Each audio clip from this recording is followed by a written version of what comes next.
Hello everybody. आज हम class 11th NCERT का सेकंड चैप्टर स्टार्ट करने वाले हैं। फर्स्ट चैप्टर कंप्लीट हो गया है, जिसने देख लिया है, जिसने नहीं देखा है वो जाके देख ले। बायोलॉजिकल क्लासिफिकेशन मैं अपने नोट्स से इंट्रोडक्शन कवर करवाने वाली हूँ। अगर आपको नोट्स अच्छे लगे तो फॉलो करना, अदरवाइज आप स्किप करके एनसीईआरटी पे जा सकते हो, क्योंकि इसके बाद मैं एनसीईआरटी करवाऊंगी। मुझे अपने नोट्स अच्छे लगे इसलिए मैं अपने नोट्स लेके आ गई। अगर आप लोगों को अच्छे लगे तो मुझे बोला, मैं आगे भी नोट्स अपने शेयर कर सकती हूँ। तो बायोलॉजिकल क्लासिफिकेशन का मतलब क्या होता है? ऑर्गेनिजम्स को क्लासीफाई करना। ठीक है, ऑर्गेनिजम्स को क्लासीफाई करना। अब क्या हुआ था कि जो क्लासिफिकेशन है उसमें जो पुराना काम था उसमें एक नॉन साइंटिफिक और साइंटिफिक बेसिस पे किया जाता था। अब जो साइंटिफिक बेसिस पे किसने किया? एरिस्टोटल पहले साइंटिस्ट थे जिन्होंने साइंटिफिक बेसिस पे क्लासिफिकेशन की थी। अब मुझे ये नोट्स अच्छे लगे, अगर आप लोगों को अच्छे लगे आप पढ़ सकते हो, अदरवाइज आप स्किप कर सकते हो। ठीक है, अब एरिस्टोटल ने क्या किया? एरिस्टोटल सबसे पहले साइंटिस्ट थे जिन्होंने मॉर्फोलॉजिकल बेसिस पे प्लांट को क्लासीफाई किया। मॉर्फोलॉजिकल यानी एक्सटर्नल अपीयरेंस से। ठीक है, उन्होंने क्या किया? प्लांट को क्लासीफाई किया हर्ब, शर्ब्स और ट्रीज में। अब देखो, हर्ब्स शर्ब्स आपको इसके बारे में पता ही होगा क्या होता है। हर्ब्स यानी जो हर्बेशियस प्लांट होते हैं जिनकी जो स्टेम है वो बिल्कुल वुडी नहीं होती है। ठीक है, वुडी नहीं होती। और शर्ब्स जो थोड़े थोड़े वुडी होते हैं, और ट्रीज आप लोगों को पता ही होगा। ठीक है, अब उन्होंने एनिमल्स को क्लासीफाई किया on the basis of RBCs, यानी जिनके पास आरबीसी है उनको एक ग्रुप में डाल दिया, जिनके पास नहीं है उनको दूसरे में। ठीक है, अब आरबीसी जिनके पास है उनको एनीमिया बोला, जो कि ई से बनता है, एंड जिनके पास नहीं थी आरबीसी उनको एनीमिया, जो ए से बनता है। ठीक है, अब आते हैं टू किंगडम क्लासिफिकेशन। जो टू किंगडम क्लासिफिकेशन है वो किसने दी थी? लीनियस ने हमने फर्स्ट चैप्टर में भी पढ़ा था। इन्होंने बायोनोमियल नोमेनक्लेचर दिया था। ठीक है, अब इन्होंने टू किंगडम क्लासिफिकेशन में अपने में क्या दिया? एक तो इन्होंने प्लांटे दिया, एक एनिमल्स दिया। अब on the basis of cell wall, इन्होंने सिर्फ सेल वॉल को इंक्लूड किया, यानी जिनके पास सेल वॉल था उनको इसने प्लांट्स में डाल दिया, जिनके पास सेल वॉल नहीं था उनको एनिमल्स में डाल दिया। ठीक है, अब देखो, प्लांट्स में इन्होंने डाल दिया, प्लांटे में डाल दिया। दो किंगडम दिए थे, एक प्लांटे एक एनिमल। या किसने दिया था? लीनियस ने। अभी हम जाके एनसीईआरटी में पढ़ेंगे, मैं नोट्स मुझे अच्छे लगे इसलिए मैं लेके आ गई। ठीक है, प्लांटे में इन्होंने क्या क्या डाला? Algae, bryophyte, pteridophyte, gymnosperm, angiosperms, fungi, bacteria. Sponges में, एनिमल्स में डाले sponges, flatworm, fish, birds and protozoa. और क्योंकि प्रोटोजोआ में सेल वॉल एब्सेंट होता है। ठीक है, अब देखो, टू किंगडम क्लासिफिकेशन में इन्होंने सिर्फ सेल वॉल लिया था। इसके क्या ड्रॉबैक्स थे? क्योंकि कुछ ऐसे प्रोकैरियोट्स थे जिनके पास सेल वॉल नहीं था और कुछ के पास था, और कुछ ऐसे यूकैरियोट्स थे जिनके पास सेल वॉल नहीं था, कुछ के पास था, यानी प्रोकैरियोट्स और यूकैरियोट्स मिक्स हो गए। फिर ऑटोट्रॉफिक और हीटरोट्रॉफिक जो थे वो भी मिक्स हो गए। फोटोसिंथेटिक एंड नॉन फोटोसिंथेटिक मतलब मिक्स हो गए। यूनिसेलुलर और मल्टीसेलुलर को भी उन्होंने साथ में रख दिया। क्यों? क्योंकि उन्होंने सिर्फ एक ही करैक्टर लिया था जो कि सेल वॉल है। क्योंकि आपको भी पता है एक सेल वॉल तो नहीं ना, हमें मोड ऑफ न्यूट्रिशन का भी पता होना चाहिए, रिप्रोडक्शन कैसे करते हैं हमें उस चीज़ का भी पता चलना चाहिए, बहुत सारी चीज़ें और भी होती है, सिर्फ हमारे पास सेल वॉल नहीं होता है। तो एक सेल वॉल जब उन्होंने लिया तो उसके ड्रॉबैक्स आ गए, क्योंकि प्रोकैरियोट्स को साथ में यूकैरियोट्स के रख दिया, ऑटोट्रॉफिक हीटरोट्रॉफिक साथ में आ गए, फोटोसिंथेटिक नॉन फोटोसिंथेटिक साथ में आ गया, यूनिसेलुलर मल्टीसेलुलर साथ में आ गए। इसके बाद क्या हुआ? आगे चलते हैं। अब देखो, जैसे जैसे टाइम बढ़ता गया अंडरस्टैंडिंग बढ़ती गई। देखो, प्लांटे और एनिमल सेम रहा, उनको लीनियस ने दिया था, वो सेम ग्रुप रहा। लेकिन जो थ्री किंगडम क्लासिफिकेशन है वो अर्नेस्ट हैकल ने दिया। इन्होंने क्या किया?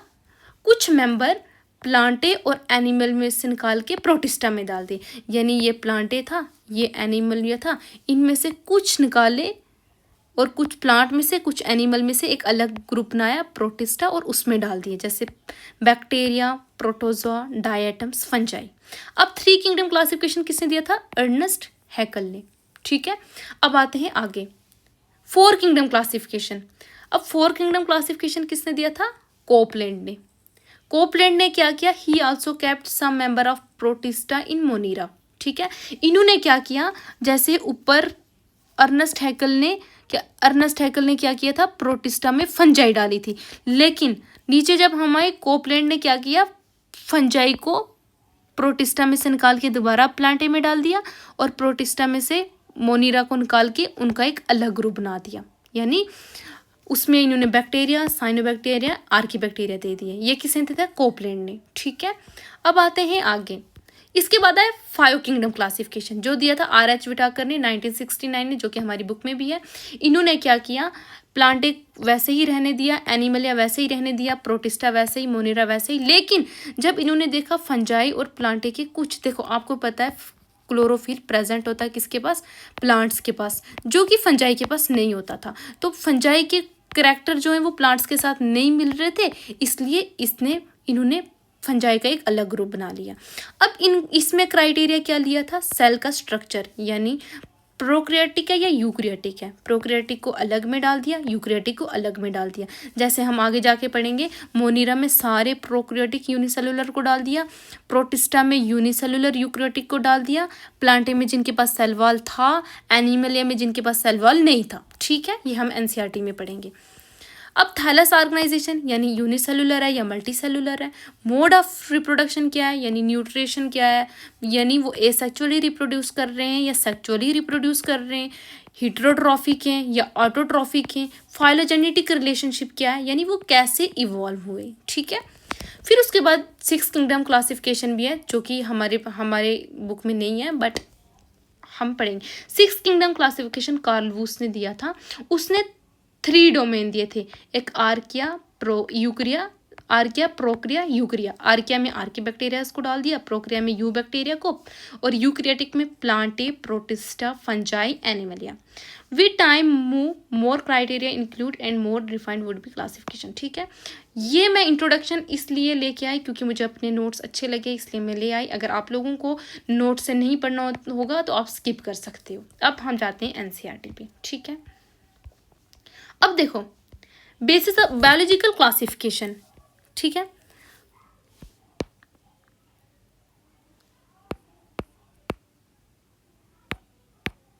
biological classification. Since the dawn of civilization, there have been many attempts to classify living organization.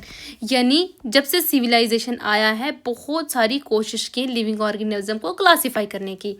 It was done instinctively, not using criteria that were scientific, but born out of a need to use organism for our own use, for food, shelter, clothing.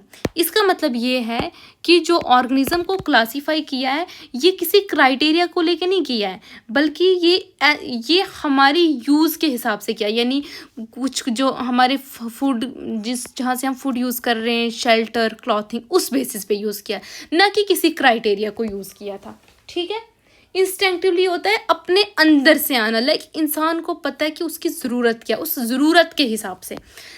अब देखो पीछे मैंने आपको ये अपने notes में पढ़ा दिया है, लेकिन ये यहाँ पे है तो मुझे आप वहाँ भी पढ़ लेना। ये भी Aristotle was the earliest to attempt a more scientific basis for classification. Aristotle सबसे पहले साइंटिस्ट थे जिन्होंने साइंटिफिक बेसिस फॉर क्लासिफिकेशन की।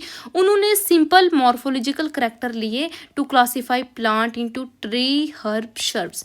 सिंपल मॉर्फोलॉजिकल करैक्टर लेके प्लांट को क्लासीफाई कर दिया ट्री, हर्ब और शर्ब में। He also divided animal into 2 group, those which had red blood cells and those that did not। जिनके पास रेड ब्लड सेल्स था उनको एक में, जिनके पास नहीं था उनको एक में। In Linnaeus time 2 kingdom classification system with Plantae and Animalia kingdom was develop that include all plant and animal respectively. ठीक है, अब देखो उन्होंने एक प्लांट लिया, एक एनिमल लिया, प्लांटे और एनिमल लिया on the basis of cell wall. इन्होंने एक ही करैक्टर लिया, यानी सिर्फ सेल वॉल के बेसिस पे लिया, जो कि नहीं लेना, मतलब सेल वॉल के बेसिस पे सारे को हम डिस्टिंग्विश नहीं कर पाएंगे। अब इसके ड्रॉबैक्स क्या हैं, ये मोस्ट इंपॉर्टेंट है, नीट में पूछे गए। This system did not distinguish between eukaryotic and prokaryotic, यानी यूक्रियोट्स और प्रोक्रियोट्स को अलग नहीं कर पाया। यूनिसेलुलर और मल्टीसेलुलर को अलग नहीं कर पाया। Photosynthetic green algae and non photosynthetic fungi, इनको अलग नहीं कर पाया। Classification of organism into plant and animal was easily done and was easy to understand, यानी जो क्लासिफिकेशन प्लांट और एनिमल की थी वो आराम से समझ आ गई, आराम से हो गई. But a large number of animal did not fall into either category. बहुत सारे ऐसे ऑर्गेनिज्म थे जो ना कि प्लांट वाली कैटेगरी में आ रहे थे ना तो एनिमल वाली कैटेगरी में आ रहे थे. Hence two kingdom classification used for a long time was found inadequate, यानी ये ज़्यादा टाइम के लिए नहीं चल सकी. Beside gross morphology a need was also felt for include other character, यानी ग्रॉस यानी मॉर्फोलॉजी के अलावा हमें कुछ और करेक्टर्स का भी पता होना चाहिए. लाइक सेल स्ट्रक्चर क्या है, या सेल टाइप क्या है, प्रोक्रियाटिक है या फिर यूक्रियोटिक है, नेचर ऑफ वॉल क्या है, मोड ऑफ न्यूट्रिशन क्या है, कैसे न्यूट्रिशन ऑटोट्रॉफिक है या ऑटोट्रॉफिक है या हीटेरोट्रॉफिक है, हैबिटेट क्या है, मेथड ऑफ रिप्रोडक्शन क्या है, इवोल्यूशनरी रिलेशनशिप क्या है, हमें ये चीज़ भी पता होनी चाहिए थी. Classification system for the living organism have hence undergone several changes over the time, यानी क्लासिफिकेशन सिस्टम टाइम के साथ साथ इसमें बहुत चेंजेस हुई. तो plant and animals kingdom have been a constant under all different system, यानी प्लांट और एनिमल हर सिस्टम में रहे. ठीक है. Of what group organism we include under these group have been changing. The number and nature of other kingdom have also been understood differently by different scientists over the time. जैसे हमने अलग अलग scientist का देखा कि अलग अलग scientist को जैसे उनको समझ आती गई, जैसे उनको पता चलता गया, तो वो हर एक को अलग अलग तरीके से डिफ्रेंशिएट करते रहे. ठीक है. अब आते हैं इस टेबल पे. ये टेबल मोस्ट इम्पॉर्टेंट है, आप इसको बोर्ड के हिसाब से भी और नीट के हिसाब से भी. ठीक है. अब देखो जो 5 किंगडम क्लासिफिकेशन में 5 किंगडम थे वो तो मोनीरा, प्रोटिस्टा, फंजाई, प्लांटे, एनिमलिया. अब जो सेल टाइप है किंगडम मोनीरा की वो क्या है, प्रोक्रियाटिक. एक ही किंगडम मोनीरा है जो प्रोक्रियाटिक है, बाकी सारे के सारे यूक्रियोटिक हैं. अब सेल वॉल जो है मोनीरा की वो नॉन सेलुलोजिक है, पॉलीसेक्राइड और अमाइनो एसिड की बनी हुई है. प्रोटिस्टा में कुछ में प्रेजेंट होती है और कुछ में प्रेजेंट नहीं होती. एंड फंजाई की जो सेल वॉल है वो किसकी बनी है, काइटिन की. प्लांटे की सेल वॉल सेलुलोज की बनी है और एनिमल्स में सेल वॉल एब्सेंट होती है, जैसे कि हमने पीछे पढ़ लिया. अगर हम न्यूक्लियर मेम्ब्रेन की बात करें तो मोनीरा में एब्सेंट होती है और बाकी सब में प्रेजेंट होती है. बॉडी ऑर्गेनाइजेशन मोनीरा में सेलुलर होती है, यानी सिंगल सेल्स के बने हैं, इसलिए हम इनको यूनिसेलुलर बोलते हैं. अगर हम बोलें यूनिसेलुलर, हमारे मोनीरा और प्रोटिस्टा दोनों हैं, बाकी सारे क्या है, मल्टी सेलुलर. आगे पढ़ने को मिलेगा. ठीक है. अब देखो ये भी सेलुलर है और इसमें मल्टी सेलुलर लूज टिश्यू है, इसमें टिश्यू ऑर्गन है, इसमें टिश्यू ऑर्गन सिस्टम है. ठीक है. मोड ऑफ न्यूट्रिशन क्या है मोनीरा में, ये बहुत ही जो है इसमें अगर मैं बात करूं जो मोनीरा की ये मोड ऑफ न्यूट्रिशन जो है वो बहुत ही मतलब ये है मोस्ट एक्सटेंसिव मेटाबॉलिक डाइवर्सिटी है इसमें. ठीक है. अब ऑटोट्रॉफिक में आ गया कीमोसिंथेटिक, यानी जो केमिकल रिएक्शन यूज़ करके खाना बनाया जा रहा है. फोटोसिंथेटिक, लाइट यूज़ करके बनाया जा रहा है. हीटरोट्रॉफिक है. हीटरोट्रॉफिक में आगे हीटरोट्रॉफिक वो तो समझिए अपने लिए खाना खुद नहीं बनाते, इसमें सेप्रोफिटिक आगे, पैरासिटिक आगे. ठीक है. अब देखो प्रोटिस्टा में ऑटोट्रॉफिक है, फंजाई में हीटरोट्रॉफिक है, प्लांटे में ऑटोट्रॉफिक है, एनिमलिया में हीटरोट्रॉफिक है. अब R.H. विटाकर ने 1969 में प्रपोज किया 5 किंगडम क्लासिफिकेशन और वो the kingdom defined by him were named Monera, Protista, Fungi, Plantae, Animalia. The main criteria for classification used by him include, जो उसने मेन क्राइटेरिया लिया था उसमें था cell structure, body organisation, mode of nutrition, reproduction, phylogenetic relationship, give a comparative account of different characteristics of. अब देखो जो 2 kingdom classification में था उसमें ये सारे क्राइटेरिया नहीं लिए गए थे, उसमें ओनली क्या लिया गया था, सेल वॉल, जिसकी वजह से उसके बहुत सारे ड्रॉबैक्स रहे थे. और 5 किंगडम क्लासिफिकेशन में ये सारी चीज़ें ली गई. ठीक है. The 3 domain system has been propose that divide the kingdom Monera into 2 domain. जैसे हमने पीछे पढ़ लिया मोनीरा को 2 डोमेन में इसमें भी क्लासीफाई किया था. किस में, आर्किया एंड प्रोक्रिया. ठीक है. और बाकी living the remaining eukaryotic kingdom in the 3rd domain, और तीसरे डोमेन में सारे जो हैं वो यूक्रियोटिक में बाकी डाल दिए थे. ठीक है. Let us look at this 5 kingdom classification to understand the issue and consideration that influenced in system class. Earlier classification system include bacteria, blue green algae, fungi, mosses, fern, gymnosperms, angiosperm under plants.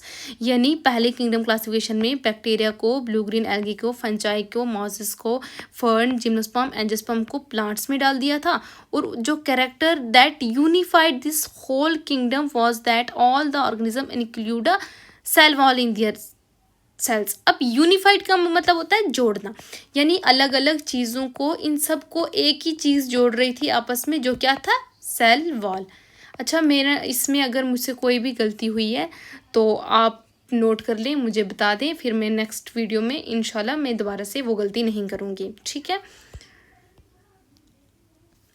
This placed together group with widely differed in other character. Okay, it brought together the, इसमें क्या हुआ कि मतलब कुछ other character के भी इसी में डाल दिए थे. It brought together the prokaryotic bacteria and blue green algae cyanobacteria with other group which are eukaryotic. यानी कुछ प्रोकैरियोटिक्स को यूकैरियोटिक के साथ डाल दिया. It also grouped together the unicellular organism and the multicellular organism. Unicellular और multicellular को भी साथ में डाल दिया, जैसे क्लैमिडोमोनास, पायरोगैरा को साथ में एल्गी में रख दिया. The classification did not differentiate between the heterotrophic group fungi and the autotrophic green plant though they also showed a characteristics difference in their wall composition. यानी इनकी जो वॉल कंपोजिशंस थी वो भी अलग अलग थी. जैसे हमने पीछे पढ़ लिया है वही चीज़ सेम इसमें लिखी है.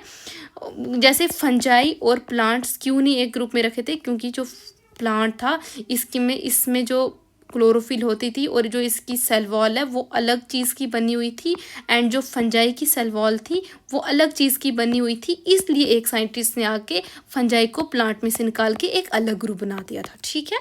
The fungi had chitin in their cell wall. जो फंजाई थी उसकी सेल वॉल में क्या था, काइटन था. While the green plant had a cellulosic cell wall. Green plants में सेलुलोजिक सेल वॉल थे, तो वहाँ से भी अलग हो गए. When such characteristics were consider, जब ये सब करेक्टरिस्टिक्स कंसिडर किए गए तो fungi were placed in a separate kingdom fungi. तब किंगडम फंजाई भी आ गया. ठीक है, जैसे हमने पीछे पढ़ लिया है, तो आप वहाँ एक बार अच्छे से देख लें.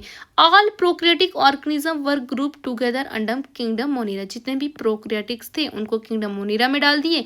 यूनिसेलुलर यूकैरियोटिक को किंगडम प्रोटिस्टा में डाल दिया.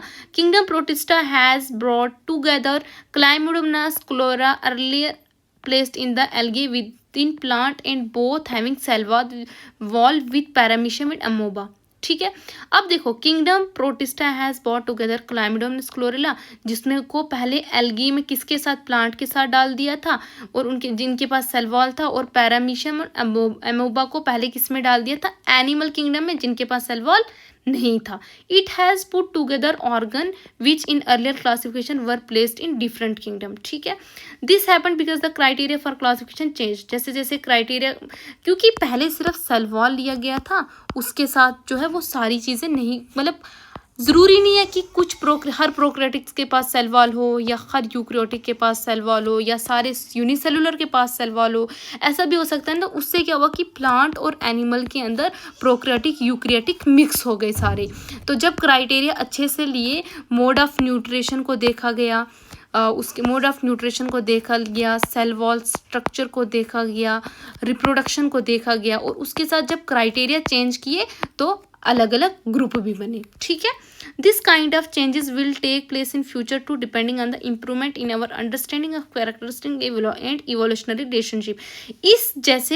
इस काइंड की इम्प्रूवमेंट फ्यूचर में भी हो सकता है, अगर मतलब हमें हमारी अंडरस्टैंडिंग लेवल बढ़ी या फिर हमें कुछ और क्राइटेरिया दिखे, तो ये फ्यूचर में भी चेंज हो सकता है.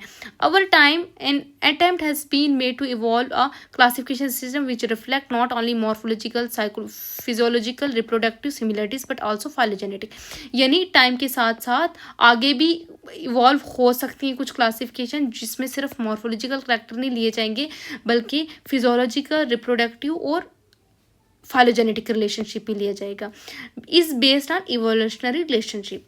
In this chapter, we will study characteristics of kingdom Monera, Protista, Fungi of the Whitaker classification. इस चैप्टर में हम सिर्फ मोनीरा, फंजाई और मोनीरा, प्रोटिस्ट और फंजाई के बारे में पढ़ेंगे।